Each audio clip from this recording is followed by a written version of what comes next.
शाहरुख खान अगर किसी बांग्लादेशी खिलाड़ी को आईपीएल के लिए खरीद लेता है तो उसके ऊपर बवाल मच जाता है और देश में कोहराम मच जाता है। कुछ अंधभक्त, कुछ नासमझ लोग उसको, शाहरुख खान को टारगेट करना शुरू कर देते हैं।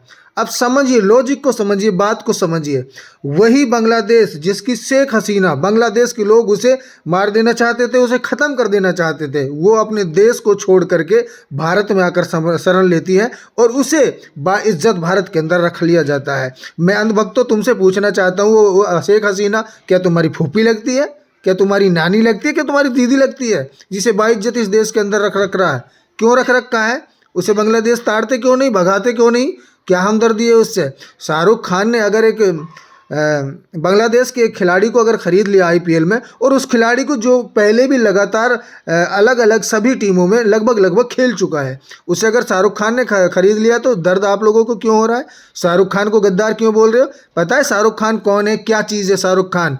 कतर के अंदर जब 8-9 लोगों को फांसी होने वाली थी और तुम्हारे 56 इंच सीने रखने वाले और बहुत सारे जो फड़फड़ाते हैं वो अपने आप को बहुत बड़ा योद्धार, बहुत बड़ा ताकतवर कहते हैं, वो उस फांसी को नहीं रुकवा पाए थे।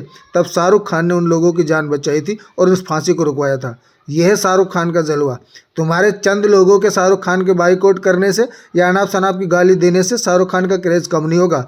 शाहरुख खान एक इंडियन है और सच्चा इंडियन है। जब भी देश के अंदर किसी भी तरह की कोई ज़रूरत होती है, किसी भी मसले पर उसकी ज़रूरत होती है, तो शाहरुख खान खुल करके सामने आता है और देश को सपोर्ट करता है। देश पहले है शाहरुख के लिए और हम मुसलमानों के लिए, बाकी दुनिया भाड़ में जाए। पहले देश, बाद में बाकी दुनिया। तो मैं आप लोगों को ये समझाना चाहता था, एक बांग्लादेश का खिलाड़ी अगर शाहरुख खान खरीद करके टीम में खिला दे तो वो गद्दार हो गया, देशद्रोही हो गया, अनाप शनाप की बातें हो गई।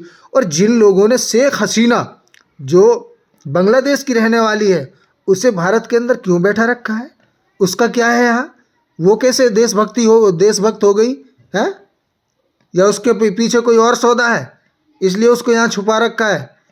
अरे ये नासमझी की बातें करना छोड़ दो। देश खत्म हो रहा है और ये सब कुछ जो हो रहा है ना, ये प्री प्लानिंग हो रहा है ताकि मुद्दों पे बात ना हो सके, लोग सड़क पे ना जा सकें, लोग सरकारों से सवाल ना कर सकें, लोग गरीबी से मर रहे हैं इस पे कोई पूछ ना सके, लोग सर्दी से मर रहे हैं, गर्मी से मर रहे हैं, भूख से मर रहे हैं, बगैर शिक्षा के मर रहे हैं। आज स्कूलों में टीचर नहीं है, बिजली कर्मचारी लाइट नहीं दे रहे हैं। इन सब चीज़ों पे तुम आवाज़ ना उठा सको, इन चीज़ों को सोचने के लिए तुम्हारे माइंड को टाइम ना मिले, इसलिए सब प्री प्लानिंग के साथ हो रहा है।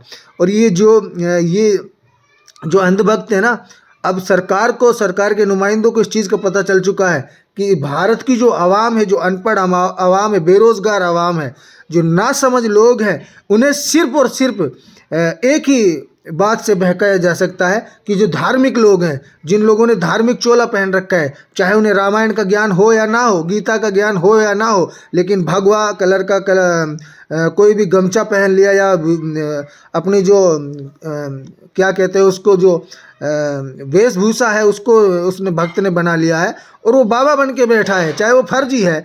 ऐसे फर्जी बाबाओं को सरकार ने ढूंढ लिया है पूर्ण रूप से, और ढूंढ करके उन लोगों से ऐसी बातों पे चर्चा करवा देते हैं, उनके ज़बान से ऐसी चीज़ों को निकलवा देते हैं, क्योंकि अंधभक्त समझते हैं कि यार बाबा कह रहा है तो सही कह रहा होगा, जबकि ये बाबा बिके हुए बाबा है, ये सरकार के द्वारा खरीदे गए बाबा है।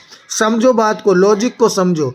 ये लोग सही नहीं हैं, क्योंकि बाबाओं का काम होता है ऊपर वाले की भक्ति में लीन रहना। उसे राजनीति से कुछ नहीं लेना, उनसे फिल्मों से कुछ नहीं लेना, उन्हें खिलाड़ियों से कुछ नहीं होता। ऐसे ही मौलानाओं का काम होता है, उन्हें एक खुदा की इबादत के अलावा और कुछ लेना देना नहीं होता है। वो अगर लोगों को दिखाएंगे तो सही राह दिखाएंगे, भड़काने की बात नहीं करेंगे। तो ये सब कुछ एक प्रोपगंडा के तहत किया जा रहा है, सरकारों के द्वारा कराया जा रहा है, ताकि तुम सवाल ना पूछ सको, ताकि तुम रोड पे ना आ सको, ताकि तुम उसे घेर ना सको कि ये काम क्यों नहीं किया। आपको इतने दिन सरकार में हो गए, आपके पास इतना सारा बजट है, आरबीआई का बहुत सारा पैसा लूट के तुमने निकाल लिया है। 36 टन सोना, जो देश का कभी उस टाइम भी ज़रूरत उस सोने की नहीं पड़ी थी जब भारत ने पाकिस्तान के साथ 3 युद्ध लड़े थे। 65, 71 और 99 में 3 युद्ध लड़े थे भारत ने पाकिस्तान के साथ। तो उस वक्त भी उस सोने की ज़रूरत नहीं पड़ी थी, लेकिन इस सरकार ने आरबीआई से वो सोना निकाल करके चुरा लिया है और खा गए हैं, डकार गए हैं। अरे अंधभक्तों, कुछ सवाल उनसे पूछो जो देश को लूट रहे हैं, जो देश को ख़त्म कर देना चाहते हैं। शाहरुख खान तो तुम्हारा भाई है। अब उसके पीछे खान लगा हुआ तो वो तुम्हारा दुश्मन हो गया। ये तुम्हारी नेगेटिव सोच है।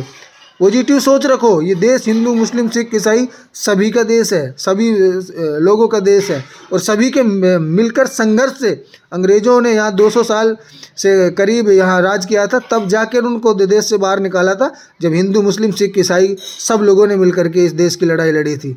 कुछ समझो, लॉजिक को समझो। शाहरुख खान इस देश का बेटा है, इस देश का भाई है, और इस देश का गौरव उसने बढ़ाया है। तुम लोग लग गए शाहरुख के पीछे। शाहरुख का तुमसे घंटा फर्क नहीं पड़ता, क्योंकि तुम जैसे अंधभक्तों की वजह से तो शाहरुख और ज़्यादा चमकता है। वीडियो कैसी लगी आप लोगों को कमेंट करके ज़रूर बताना। खुदा हाफिज़।